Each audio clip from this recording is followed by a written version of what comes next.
ready to be pelted with snow. The art of creative editing is a very complex and diverse one. And I'm here to meet Rosie, who's a photographer that specializes in creative editing and surreal portraiture. I'm excited about this one. Let's go check it out.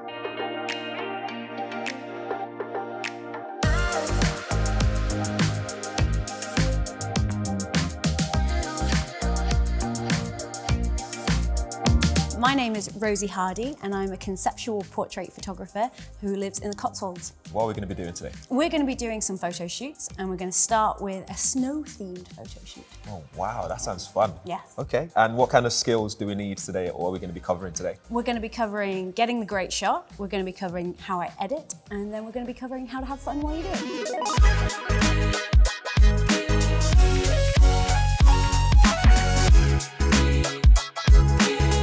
So, first thing first, Rosie, we have to get the shot, right? We do. Okay, talk us through the equipment that we're going to be using today. Okay, so I've got my R7 today. And what lens are we going to be using for this? Using a 50mm, and that's because this is a portrait. So we want to make sure depth of field, and because this is an APS-C camera, this is going to kind of act more like an 85. Any particular settings that we're going to be looking out for? Yeah, so I'm going to be shooting RAW today, and I'm also going to be adjusting my white balance to match the lights. Cool. And you mentioned raw and white balance. Yeah. Why are those two things important? Okay, so we've got a white dress on, so in terms of skin tones and in terms of white, the white balance is really important there.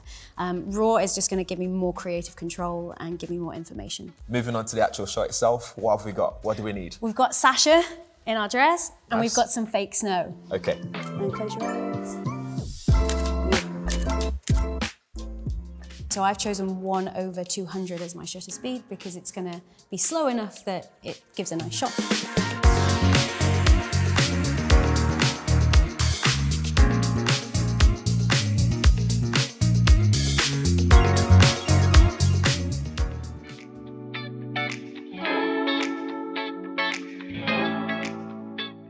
What are we using here to view the photos? Okay, so we're using Digital Photo Professional, aka DPP, Nice. which is Canon software, which is completely free, and it's basically really good for editing RAWs and doing basic adjustments, things like that. So as a beginner, I love that this is a free software. What I want to know is what can you do with this software? So DPP is really good if you want something that's going to convert your RAWs into TIFFs or JPEGs without losing all the information.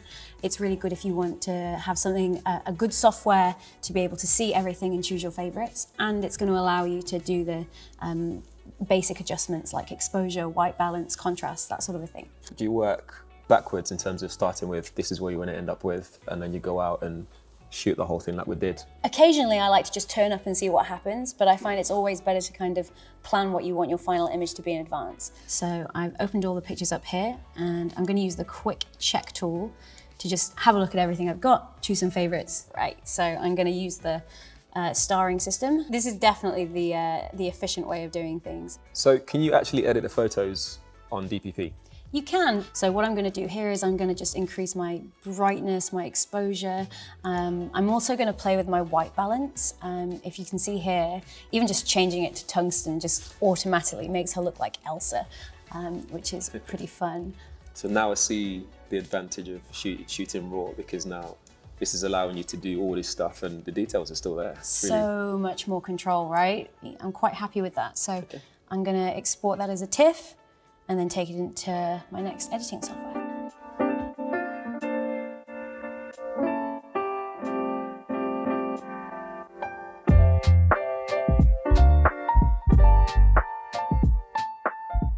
Layers are important because that's what's going to build your image up into one final, happy with everything, everything's in one place kind of a picture.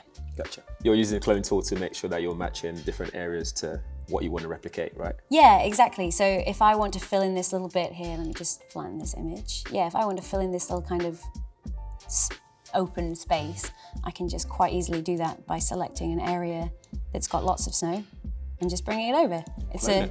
Cloning it, exactly. It's just a really simple way of kind of quickly filling in gaps in pictures. So the only thing that's really changed about this particular image is that it's full length. That's the only thing that I didn't really expect to happen, but it just looks so cool with all the different bits of snow.